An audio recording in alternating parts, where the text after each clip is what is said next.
그러니까 반갑습니다. 예, 굉장히 고생 많이 하셨고요. 지금부터 이제 2차 준비를 진행을 하도록 합니다. 올해 2차 시험은 아무래도 이제 기본적인 내용을 이제 많이 이제 질문상으로 문제를 구성할 것 같고요. 특히 이제 내년도부터는 상대 평가를 진행하기 때문에 막바지에 열심히 하셨던 분들이 이제 합격을 할 수 있게끔, 또 열심히 준비하신 분들이 또 합격을 할 수 있게끔 뭐 이렇게 이제 구성이 되지 않을까 이렇게 생각을 합니다. 자, 어쨌든 이제 여러분들께서도 최선을 다하셔서 그 합격이라는 영광을 저와 함께 이렇게 누릴 수 있도록 했으면 좋겠습니다. 자, 오늘 진행할 내용은요. 이제 행정관리하고 기술관리, 자 이렇게 구성되어 있는데 첫 시간 행정관리 시간이고요. 크게 공동주택 관리 개관 해서 그 1장부터 진행을 하겠습니다. 전체적으로 이제 실무가 어떻게 구성이 되어 있는지 간단하게 보시고 그리고 본 내용 들어가도록 하죠.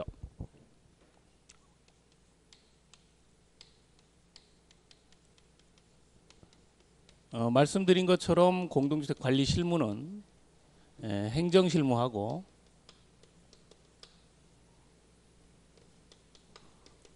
이렇게 이제 기술실무 이렇게 두 가지로 구분을 하고 행정실무는 크게 이제 5가지 측면에서 검토를 합니다.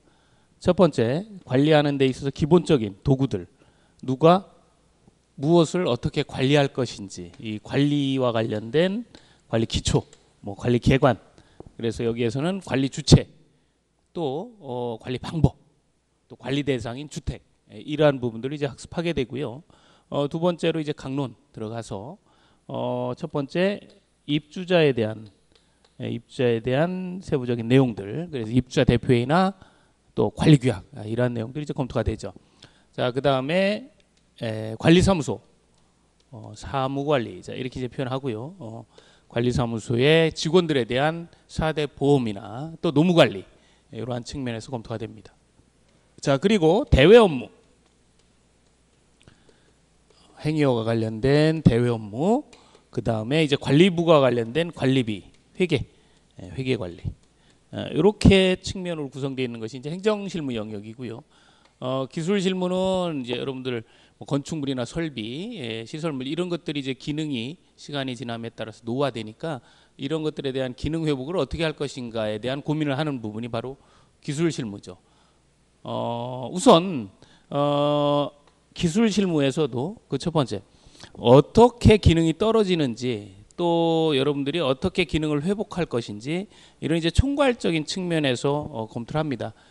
이걸 우리는 이제 건축물, 또 시설물 관리, 자 이렇게 표현하죠. 시설물 관리. 자, 그 다음에 이 건축물, 시설물 관리와 관련해서 법적인 절차나 제도, 이걸 우리는 이제 하자보수라든지 장기수선 계획, 이러한 부분들을 이제 살펴보게 됩니다. 그래서 보수와 수선에 대한 부분을 살펴보게 되고, 그리고 건축 설비 부분에 대해서 검토를 하게 되죠. 이 건축 설비는 여러분들이 1차 과목 시설개론에서 학습하셨던 내용들의 그 건축 설비에 대한 부분이 그대로 이어져 오게 됩니다. 자, 그 다음에 이제 주변 환경, 그리고 안전관리, 이렇게 이제 실무가 구성되어 있고요. 문항수 출제 비중은 이제 보시는 그 편제에서 약간 이게 기술실무 쪽이 조금 많습니다. 뭐 55%, 뭐 45%. 이 정도 이렇게 이제 구성이 되고, 이 기술 실무 영역에서 특히 이제 이 건축 설비에서 차지하는 문항수가 꽤 나오죠. 보통 이제 전체 문항수 대비해서 건축 설비에서 보통 한 18문제 정도 가까이 이렇게 구성이 됩니다. 그래서 굉장히 중요한 부분이다 이렇게 볼 수가 있고요. 접근을 어떻게 할 것인지 또 고민을 해보죠. 그 다음에 이 행정실무에서도 이 관리 기초, 또 이 사무관리, 이러한 영역에서 이제 많이 출제되는 경향을 보이고 있습니다. 그래서 지금부터 하나하나 정리를 하시면서 여러분들이 핵심적으로 봐야 될 내용들 검토를 해보도록 합니다. 자, 여러분들 그 교재 4페이지 보시면 공동주택 관리 개관에서 관리 기초와 관련된 부분이 나오죠. 자, 그래서 이 부분부터 보도록 합니다. 관리 기초, 관리 개관은 누가 무엇을 어떻게 관리할 것이냐와 관련된 부분이라 그랬어요. 그죠? 자, 관리 개관. 여기는 누가 무엇을 어떻게 관리할 것이냐, 그 얘기죠. 그래서 첫 번째로 다뤄지는 부분이 주택입니다. 주택. 무엇을 관리해요? 주택을 관리하죠.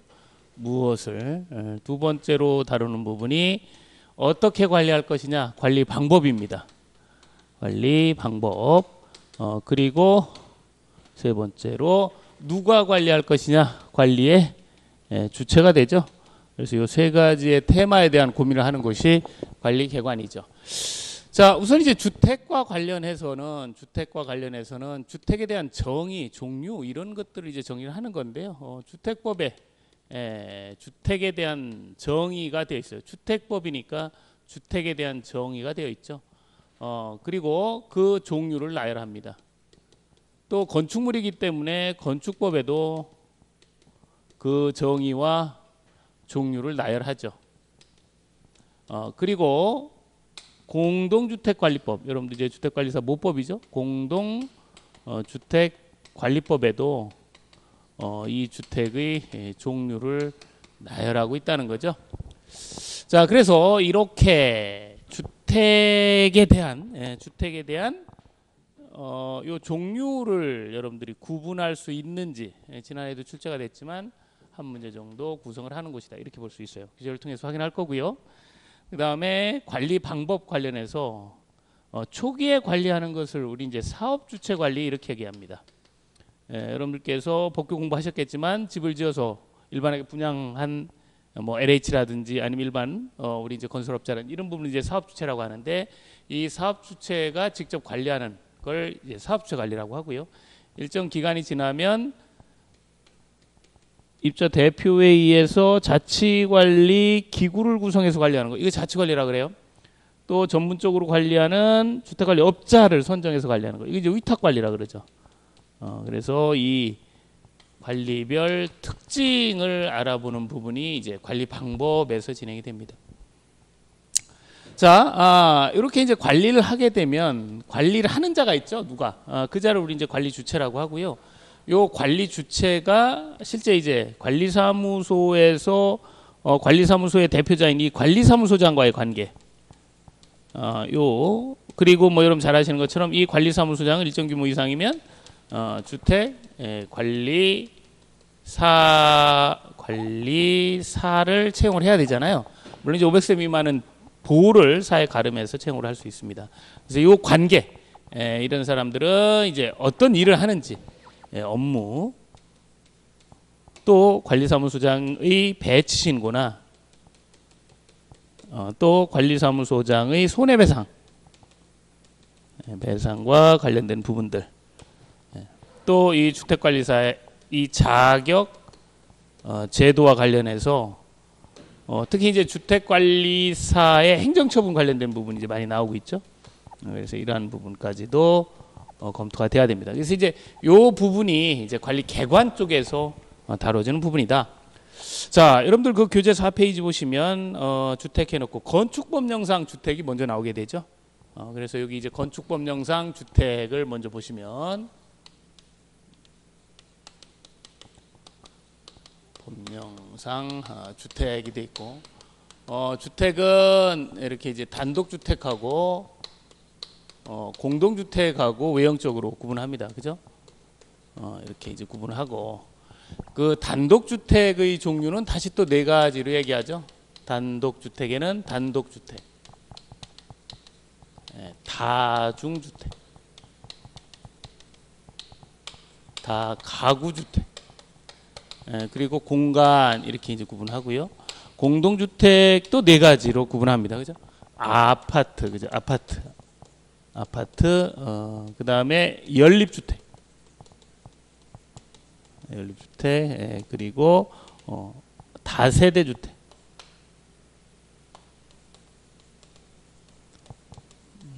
그다음에 기숙사. 자, 이렇게 일단은 이제 네 가지씩 구분하는데 중요한 건 뭐냐면 건축법에서 이야기한다는 거예요. 건축법이라고 하는 것은 건축물이죠. 건축물이라고 하는 건 외형이 있습니다. 그래서 이게 몇 층짜리냐, 또 면적이 어떻게 되느냐, 이걸로 구분을 하고 있다라는 거예요. 그래서 여기 나와 있는 단독주택과 공동주택을 층과 면적으로 구분할 수 있어야 됩니다. 아주 기본적이긴 하지만요. 예, 단독주택이나 공간, 이러한 부분들, 기숙사 이런 것들은 이제 외관상 구분이 되기 때문에 요 세 가지를 제외한 다중주택, 다가구주택, 아파트 연립, 다세대는 층과 면적으로 구분하고 있다. 자, 우선 이제 다중주택 보면 3계층 주택으로 쓰는 것을 3계층 이하라고 하고, 면적은 주택으로 쓰는 한 개동의 바닥 면적 합계 330제곱미터 이하를 우리 이제 다중주택이라고 합니다. 자, 여러분들도 그 4페이지에 보시면 다중주택 동그라미 2번 보시면 이렇게 나와 있죠. 자, 이제 기준이 돼요. 자, 그러면 이 다중주택과 다가구주택은 어떻게 구분이 되느냐? 다중주택과 다가구주택의 구분은 어때요? 요건 같고, 그렇죠? 이게 얼마? 660제곱미터 이하에 이렇게 정의하시면 돼요. 자, 그리고 이름 비슷하죠? 단독주택, 다가구주택인데 공동주택엔 다세대 주택이 있습니다. 다세대 주택은 어떻게 다르냐면 요 면적, 주택으로 쓰는 바닥 면적 합계는 660제곱미터로 다가구주택하고 같아요. 근데 요거는 주택으로 쓰는 층이 4계층 이하입니다. 요게 다르죠, 요게. 자, 그 다음에 다세대 주택하고 연립주택은 요 주택으로 쓰는 층이 4계층 이하, 요건 같은데 면적이 달라요. 그래서 주택으로 쓰는 한 개동 바닥 면적 합계가 660제곱미터를 초과하게 되면 연립주택이라 그러죠. 자, 그리고 아파트는 요 지금 다 이하잖아요. 그래서 아파트는 이제 5계층 이상 이렇게 합니다. 이상. 그러면 면적에 대한 이야기는 별도로 할 필요가 없겠죠. 그래서 이렇게 나와 있는 다중주택, 지금 이제 말씀드렸던 요 다중주택을 기준으로 해서 3계층 330에서 쭉 비교를 할 수 있도록 하시면 건축법령상의 주택, 그러니까 테마 하나가 정리가 되는 겁니다. 자, 그 다음에는 주택법령상의 주택을 보실 텐데,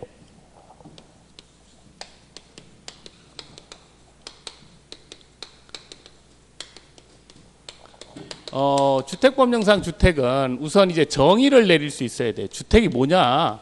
주택법에서 주택 하는데 주택이 뭐냐라는 거예요. 그래서 주택에 대한 정의를 4페이지 하단부에 보시면 주택이란 밑에서 네 번째 줄 나와 있죠. 세대의 구성원이 장기간 독립된 주거 생활을 할 수 있는 구조로 된 건축물의 전부 또는 건축물의 일부 및 그 부속 토지를 말한다. 이렇게 표현하고 있습니다. 자, 이게 이제 무슨 얘기냐면 지금 보시는 것처럼 건축물의 전부란 얘기는 뭐예요? 이렇게 생긴 건축물 하나가 있다. 전부와 그 부속 토지, 밑에 토지가 있죠? 이렇게 생긴 것도 있고, 건축물의 일부, 하나의 건축물이 있는데 다 내게 아니죠? 구분 소유하고 있죠? 이렇게. 여기하고 대지권이라고 하는 그 부속 토지. 자, 이렇게 건축물의 전부와 그 부속 토지, 일부와 그 부속 토지. 그래서 이거는 단독주택. 그리고 이거는 공동주택. 그래서 주택법에서 이미 주택은 단독주택과 공동주택으로 구분한다. 이렇게 표현하고 있죠.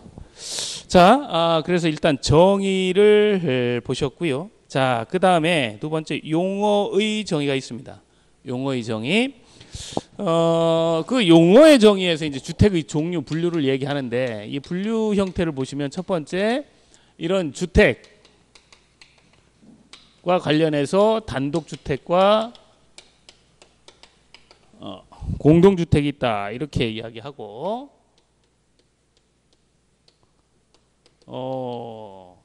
이 주택의 단독주택은 좀 전에 보셨던 건축법령상의 단독주택인 단다다공 중에서 단다다만을 얘기합니다. 그러니까 바꿔 얘기하면 뭐냐면 건축법에서 공간은 단독주택이지만 주택법에서 공간은 단독주택이 아니라는 거죠. 그래서 여러분들께서 이제 지금부터 주의하셔야 될 점은 뭐냐면 실무라고 하는 건 주택 공동주택 관리 실무라고 하는 건 법을 집행하는 거잖아요. 그러니까 어떠한 법령에 의하면 단독주택이 뭐냐라고 했을 때 지금 이제 보시는 것처럼 건축법과 또 이 주택법이 다르게 해석을 하고 있다라는 거, 이러한 부분들을 이제 주의하셔야 되고 앞으로 이러한 부분들을 아주 눈여겨 보셔야 돼요. 저 공동주택도 마찬가지입니다. 건축법령상 공동주택이 뭐냐 그러면 아연, 다, 기호 이렇게 대답을 하겠지만 주택법에서는 기숙사를 포함하지 않습니다. 기숙사는 이제 준주택으로 분류를 해요. 그러니까 어떠한 법령에서 이야기하느냐, 이게 이제 매우 중요하다라는 얘기죠. 자, 이제 주택 보셨고요. 두 번째 보시면 이제 준주택이 있습니다.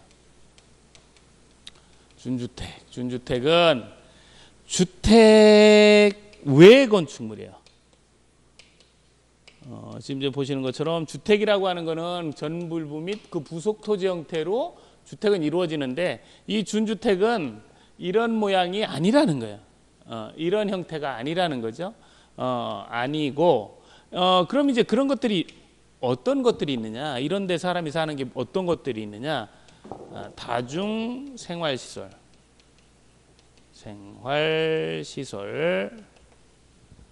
그 다음에 기숙사, 노인 복지주택,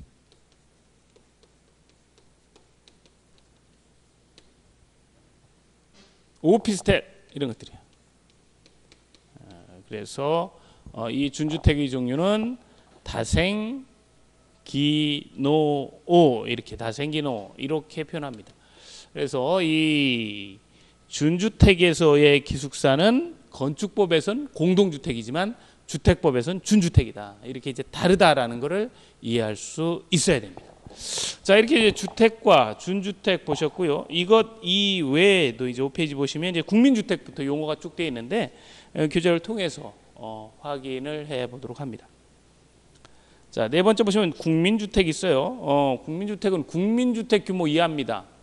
국민주택 규모라는 건 뭐냐면 그 밑에 보시는 것처럼 면적이 1호 또는 1세대당 85, 원칙적으로 85제곱미터 이하인 주택을 말하죠. 자, 이렇게 국민주택 규모 이하인데 국가 또는 지방자치단체, 한국토지주택공사 또 지방공사가 건설하는 주택 뿐만 아니라 국가나 지자체의 재정이나 허그, 주택도시기금이죠. HUG, 허그, 주택도시기금의 자금을 지원받아서 건설되는 주택, 또 개량되는 주택을 국민주택이라고 합니다. 정리할 필요가 있고요. 그 다음에 6번 보시면 민영주택이란 국민주택을 제외한 주택이에요. 국민주택을 제외한 주택. 그 다음에 임대주택은 임대를 목적으로 하는 거. 임대주택은 크게 두 가지가 있죠. 공공이 있고 민간이 있습니다. 보시는 것처럼 공공임대주택, 민간임대주택. 그래서 법령이 달라요. 민간임대주택은 민간임대주택하는 특별법, 공공임대주택은 공공주택특별법. 이렇게 이제 법령을 다르게 적용하고 있다라는 것도 같이 봅니다. 자, 그 다음에 8번 보시면 토지임대부 분양주택. 그럼 말 그대로 토지는 임대했는데 나머지는 분양한 거죠. 그래서 소유권, 토지 소유권은 토지는 임대예요. 그러니까 사업주체가 그냥 갖는 거죠. 나머지 부분을 소유자가 분양받는 형태를 우리는 토지임대부 분양주택이라고 합니다. 자, 9번에 보시면 사업주택 있어요. 사업주체. 아까도 잠깐 우리 사업주체 관리하면서 사업주체 이야기를 잠깐 했었는데요. 사업주체. 그 표현되어 있습니다. 주택 건설 사업계획 또는 대지조성 사업계획에 의해 그 승인을 받아 사업을 시행하는 강목이자 해놓고 국가, 지자체, LH라고 하는 토지주택공사, 지방공사, 또 주택건설 사업자, 일반 건설회사 얘기하는 거죠. 대지조성 사업자를 말합니다. 그 다음에 주택조합이요. 주택조합은 이제 여러분들 법규에서 일부 이 내용들을 다 정리를 하시기 때문에 용어는 이제 가볍게 체크 정도만 하시면 될 것 같아요. 수인이 사업계획 승인을 받아 주택을 마련하거나 리모델링 주택조합도 있으니까 리모델링을 하기 위해 결성하는 조합을 말한다. 이렇게 표현되어 있습니다. 자, 그 다음에 이제 11번 보시면 주택단지라고 되어 있어요. 근데 요거는 이제 실무에서 많이 나오는 이야기고요. 정리를 하실 필요가 있습니다. 단지, 주택 단지. 아마 여러분들도 이제 들어보셨을 거예요. 뭐 몇 단지 사세요? 혹은 뭐 몇 단지 근무하세요? 관리사무소장 몇 단지 관리사무소장입니다. 무슨 마을 몇 단지입니다. 이렇게 단지라는 표현이에요. 단지. 이 표현을 이제 많이 하게 되는데 정확한 명칭은 주택법에서는 주택단지입니다. 주택단지. 주택단지. 주택단지라는 게 뭐냐면, 자, 여러분들 공동주택을 사업계획 승인 받아서 지어요.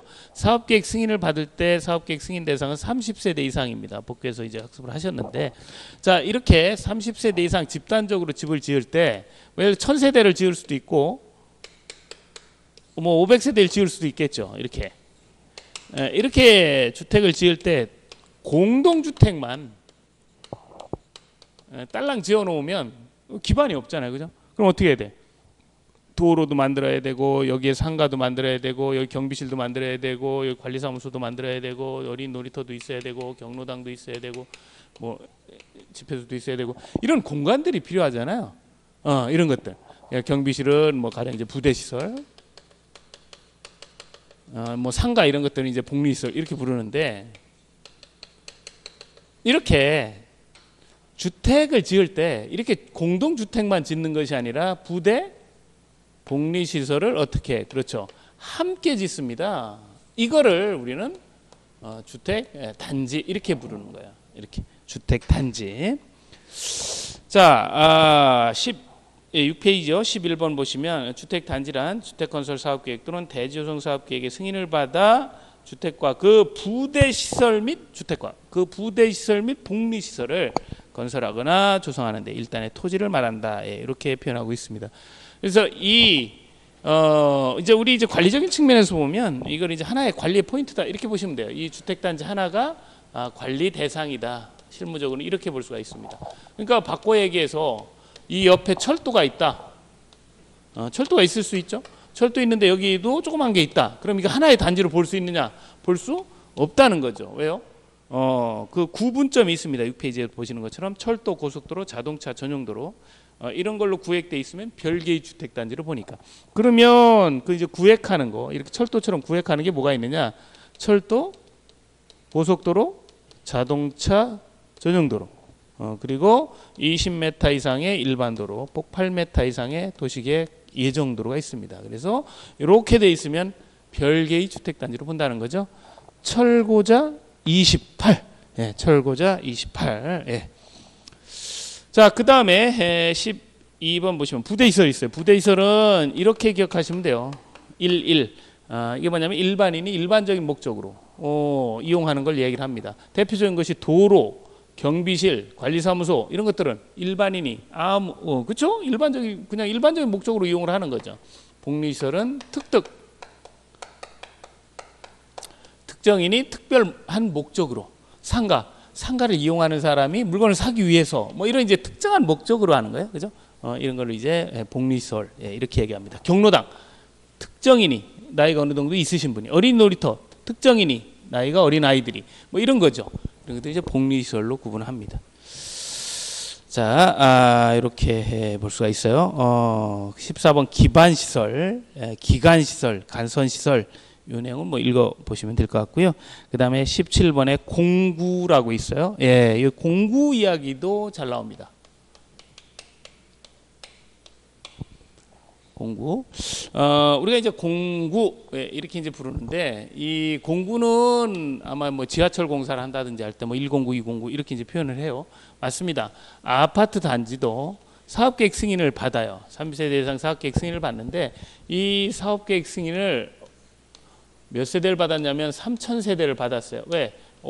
거기 뭐 개발이 되고 하니까 잘 나갈 것 같으니까.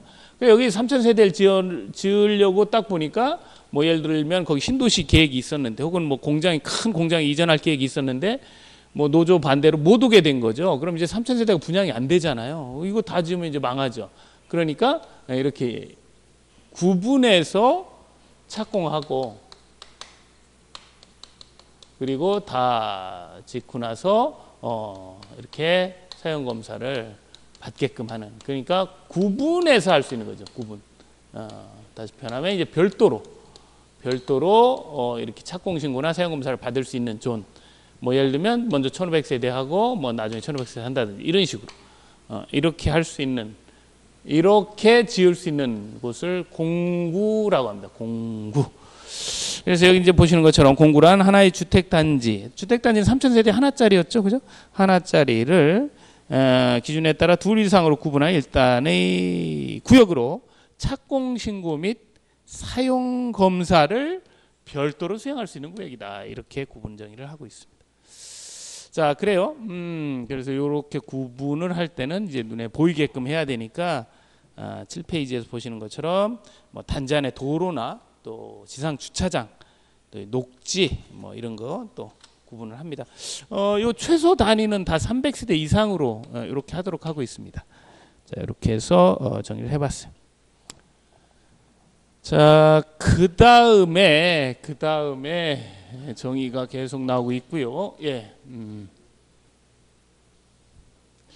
세대 구분형 공동주택이라고 하는 게 나와요.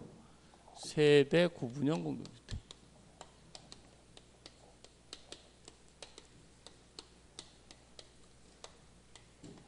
공동주택. 요 세대 구분형 공동주택이라는 게 뭐예요? 그렇죠. 하나의 주택을 이렇게 나누어서 이용하는 거잖아요. 그죠? 하나 분명히 101동 뭐 1501호예요. 근데 사는 거는 A도 살고 B도 살죠. 이렇게 구분. 그럼 구분해서 하려면 별도의 출입문도 있어야 되고 주방도 별도로 있어야 되고 욕실도 별도로 있어야 되고 뭐 그렇겠죠. 이런 것들은 이제 기본적으로 해야 됩니다. 이걸 이제 세대 구분형 공동주택이라 그래요. 특히 이제 이런 부분들은 최근에 이제 공유 경제 뭐 이런 측면에서 각광을 받고 있습니다. 자, 우리 이제 시험과 관련해서도 주의를 하셔야 되는데 이게 올해 개정이 됐고요. 아주 중요한 형태의 개정이 있었습니다.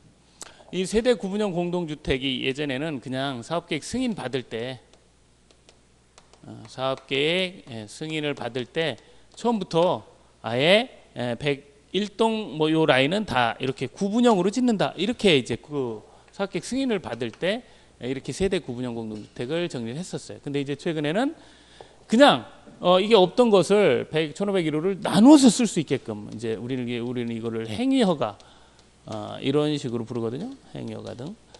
그래서 이 행위허가 관련해서도 이걸 구분해서 쓸 수 있게끔 하고 있다라는 거. 그래서 각각의 요건을 정확히 기억을 하셔야 됩니다. 시험에도 잘 나오고 어떤 정책적인 시사성도 있고요. 또 최근에 어떤 공유경제나 이런 측면에서도 검토가 되는 부분이니까 요 사업계획 승인 대상의 경우에 세대 구분형 공동주택과 또 행위허가에 있어서의 세대 구분형 공동주택의 요건을 정확히 하는 것, 이게 좀 필요하다 이렇게 볼 수 있습니다.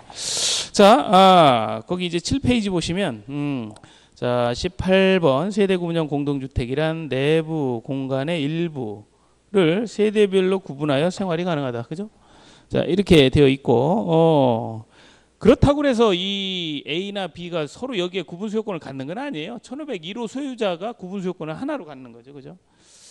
자, 이렇게 돼 있고 거기 1호에 보시면 박스 안에 보시면 법제 2조 제19에서 대통령 영으로 정하는 건설 기준, 설치 기준, 면적 기준, 자 이런 표현하고 있는데 그 양가로 1번 보시면 사업계획 승인을 받아 이런 표현이 나옵니다. 그죠? 사업계획 승인을 받아. 자, 보시면 욕실, 부엌, 현관이 있다. 이건 뭐 볼 수 있고요. 또 하나로 연결할 수 있도록 연결물 같은 게 있었으면 좋겠다. 자, 답은 보시면 세대수가 단지 전체 세대수의 3분의 1을 넘지 않고 라번 보시면 또 전체적으로 주거 전용 면적도 3분의 1을 넘지 않아야 된다라고 해서 여기에서는 면적과 세대가 전체 면적과 세대가 3분의 1을 넘지 않는다. 그 얘기 뭐예요? 이하로 하도록 되어 있습니다. 자, 그 반면에 두 번째 보시면 이제 행위허가 등과 관련된 부분 보시면 양가로 2번 공동주택관리법 제35조에 따른 행위허가를 받거나 신고를 하고 설치하는 공동주택의 경우에는 다음 항목의 요건을 모두 충족해라 이렇게 얘기를 하면서 기존 세대 포함하여 2세대 이하일 것, 그리고 욕실, 부엌, 출입문이 있어야 된다. 뭐 여기까지 알 수 있죠. 답은 보시면 세대수가 전체 세대수의 10분의 1과 해당 동 세대수의 3분의 1을 넘지 않아야 된다. 이 부분이 다르죠. 자, 그래서 여기에서는 전체 세대수의 전체 세대수의 3분의 1, 그리고 해당 동 세대수의 10분의 1. 자, 이렇게. 그래서 전체 세대수는 3분의 1, 해당 동 세대수는 10분의 1 이하여야 된다. 예전에는 그냥 전체 세대수의 3분의 1, 전체 면적의 3분의 1 이하였는데 지금은 세대수는 전체 세대수는 3분의 1이 맞는데 이 부분이 추가된 거죠. 이 부분이. 해당 동 세대수의 10분의 1. 그러니까 예를 들어서 이 동이 뭐 예를 100세대짜리다. 그러면 10세대 이상은 늘릴 수 없다. 이제 그 얘기를 하는 겁니다. 자, 이렇게 해당 동 전체 세대수의 10분의 1과 해당 동 세대수의 3분의 1을 넘지 않도록 한다는 거, 요 점을 좀 기억을 해둡니다. 전체 세대수의 바뀌어 있네요. 큰일 날 뻔했네, 그죠? 전체 세대수의 10분의 1, 전체 세대수의 10분의 1, 해당 동 세대수의 3분의 1입니다. 이 내용 잘 정리를 하셔야 돼요. 최근에 개정된 내용이기 때문에 주의를 하셔서 정리할 수 있도록 합니다. 자, 이렇게 해서 이제 세대 구분형 공동주택을 보셨고요. 그 다음에 이제 8페이지 가시면 도시형 생활주택이 있어요. 도시형 생활주택. 보시면 300세대 미만의 국민주택 규모에 해당한다. 300세대 미만이라는 거 기억을 하시고, 거기 이제 원룸형 주택하고 단지형 연립, 단지형 다세대 되어 있는데, 원룸형 주택의 경우에 우리가 이제 원룸 뭐 이렇게 이야기하는 형태를 얘기를 하는 겁니다. 주거 전용 면적은 50제곱미터 이하이고, 또 욕실, 부엌 이런 것들이 다 설치되어 있어야 되고, 또 30제곱미터 이상이면 2개의 공간으로도 구분이 가능하다라는 거죠. 이렇게 정리를 할 수가 있습니다. 자, 거기 이제 니은번 이 부분이 좀 까다로운데, 니은번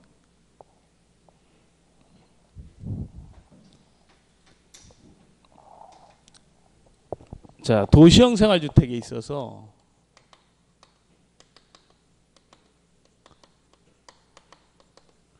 건축 제한이 있어요.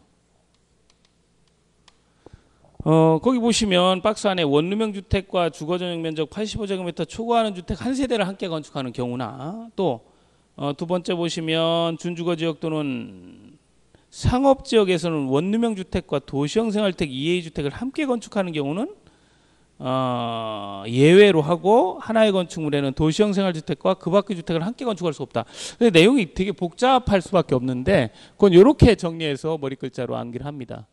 도시형 생활주택과 그 밖의 주택, 단지형 연립, 단지형 다세대와 원룸형 주택은 함께 건축할 수가 없다는 거죠. 그러나 그 밖의 주택 한 세대와 원룸형 주택은 가능하다는 거예요. 뭐 이런 경우를 생각할 수 있죠. 원룸이 쭉 있는데 한 주택 하나는 이렇게 그 밖의 주택을 지을 수 있다는 거예요. 또 도시형 생활주택 2A 주택과 원룸형 주택도 일정 경우 준주거 지역이나 상업 지역에서는 가능하다는 거죠. 이건 가능하다. 그래서 도그 단원은 안 되고, 돈 1원, 도 2원, 2원 1원도 2원도 되고 돈 얘긴 되고 도구 단어는 안 되고 이렇게 머리 글자로 정리하신 후에 그 내용을 기억을 하셔야 됩니다. 좀 까다로워요 생각보다. 자, 그다음에 20번 보시면 에너지 전략형 친환경 주택이라고 하는 거는 이제 에너지가 저감될 수 있도록 지어진 주택을 말하죠. 그다음에 건강 친환경 주택은 실내 공기 오염을 저감시킬 수 있도록 만들어진 주택을 말합니다. 자, 그래서 이 건강 친환경 주택은 500세대 이상 의무적으로 건강 친환경 주택을 하도록 하고 있죠. 자, 그다음에 장수명 주택, 장수명 주택이란 오랫동안 유지 관리될 수 있는 내구성뿐만 아니라 가변성과 수리 용이성, 구조 변경을 할 수 있게끔 만들어진 거예요. 그래서 이 장수명 주택은 결과적으로 보면 이 세대 구분형 공동주택을 만들기 위해서 이 장수명 주택이라는 제도를 들어오게 된 겁니다. 그래서 좀 구조 변경이 용이하면 이렇게 만들 수 있다는 거죠. 이렇게 구조 변경 용이하게. 그죠? 그래서 이 장수명 주택과 세대 구분형 공동주택은 이런 연결고리가 있다라는 것도 같이 기억을 해둡니다. 자, 9페이지 보시면 보충학습 해서 장수명 주택의 건설 기준 및 인증 제도, 자, 이렇게 이야기를 하면서 그러면 장수명 주택이라고 하는 것이 구조를 쉽게 변경할 수 있다고 하는데 그러면 거기 동그라미 2번 보시면 그렇게 구조 변경을 쉽게 할 수 있는 패턴이 4가지가 있다는 거죠. 최우수 등급, 우수 등급, 양호 등급, 일반 등급. 그죠? 그런데 이렇게 이제 4가지 등급이 있는데 그래서 이 4가지 등급 중에 1000세대 이상이다 하게 되면 일반 등급 이상을 무조건 받도록 하고 있다는 거예요. 그건 동그라미 3번에 나오죠. 자, 이렇게 돼 있고 그다음에 7번 보시면 일정 기준 이상 등급을 받으면 이런 이제 용적률, 건폐율 이런 것들이 완화된다 이렇게 돼 있어요. 그거는 우수 등급 이상입니다. 그래서 우수 등급 이상을 받으면 건폐율 용적률이 완화가 돼요. 예. 그래서 이렇게 장수명 주택까지 보셨고요. 그다음에 리모델링은 이제 그 대손하는 형태도 있지만 증축하는 형태가 있죠. 증축하는 형태의 리모델링. 그래서 주거 전용 면적의 30% 이내. 물론 이제 면적이 85제곱미터 미만인 경우는 40%까지 증축을 할 수가 있습니다. 또 세대수 증가는 기존 세대수의 15%까지 늘릴 수가 있겠죠. 이렇게 볼 수가 있습니다. 자, 그 다음에 25번 보시면 리모델링 기본 계획 이렇게 나오고요. 리모델링 기본 계획은 리모델링을 하는 데 있어서 이 어떤 지역이 전체적으로 리모델링을 한 번에 하게 되면 혼란스럽잖아요. 그러니까 어떤 지역에 순차적인 리모델링 계획을 미리 이제 세워놓고 그 계획에 맞추어서 하게끔 이렇게 유도하는 계획을 말하고요. 요거는 이제 대도시 시장이 수립을 합니다. 요건 이제 리모델링 편에서 또 자세히 한번 또 보시도록 하고요. 자, 입주자라고 하는 자는 26번이요. 공급받은 자, 또 소유자를 대리하는 직계 존비속을 말한다. 자, 그 다음에 사용자라고 하는 거는 전세입자 등, 그러니까 입주자가 아닌 이 자들을 이제 사용자라 그래요. 그래서 이 둘을 같이 부를 때는 우리는 이제 입주자 등 이렇게 부르죠. 입주자 등 이렇게 붙어 있으면 사용자, 입주자 그러면 이건 소유자, 등자가 붙어 있으면 사용자가 같은 개념으로 포함돼서 이 전세입자나 이런 사람을 포함하는 개념입니다. 입주자와 입주자 등은 다르다라는 걸 알 수가 있습니다. 자, 그 다음에 28페이지 관리 주체 나와 있는데 이 관리 주체는 이쪽에서 이제 검토를 하시겠지만 어떤 관리 방법이냐에 따라서 관리 주체가 다 달라요. 그래서 이건 이제 관리 방법, 관리 주체 여기에서 검토를 하도록 하겠습니다. 자, 이렇게 해서 이제 주택 법령상의 종류를 이제 살펴보셨고요. 그 다음에 이제 요 공동주택 관리 법령상의 종류를 보겠습니다. 자, 공동주택 관리 법령상에서는 뭐 크게 어렵진 않아요. 우선 10페이지 보시면 공동주택이란 해놓고 이제 의무관리 대상 공동주택을 잡아야 되니까 거기 가번에 있는 주택법에 따른 공동주택. 주택법에 따른 공동주택은 주택법에서 그 공동주택을 아연다까지만을 이야기를 했죠. 그죠? 아연다. 예, 아연다. 자, 그 다음에 나번 보시면 주택과 주택이해 시설을 동일 건축물을 이렇게 했는데 이걸 전 앞으로 동 이렇게 할 거예요. 이게 이제 뭐냐면 주택과 주택 외의 시설을 하나의 건축물로 지었다. 그게 뭐예요? 주상. 우리가 이제 주상복합 하는 걸 얘기를 합니다. 이거를 법적으로 주택과 주택 이외의 건축물을 하나의 건축물로, 동일 건축물로, 그래서 동 이렇게 쓰죠.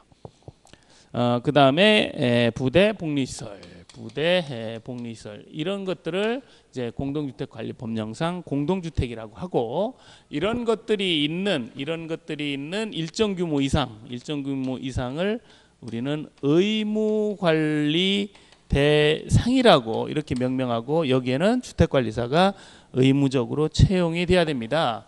자, 이렇게 의무관리 대상의 범위로 300세대 이상의 공동주택, 300세대 이상의 공동주택뿐만 아니라 150세대 이상이라고 해도 승강기가 있거나 중앙 집중식이거나 지역 난방이거나, 또 여기 주상복합이죠. 이 주택과 주택 건축물 동일 건축물인 경우에는 의무적으로 관리해야 되는 이제 의무 관리 대상으로 지명을 합니다. 그래서 이제 양가로 2번에 나와 있죠. 자, 그다음에 공동주택 단지는 주택법에 한 주택 단지를 이제 공동주택 단지라고 표현하고요. 자, 4번 보시면 혼합주택 단지. 혼합은 분양하고 임대가 혼합되어 있다, 그 소리니까 쉽게 알 수가 있습니다.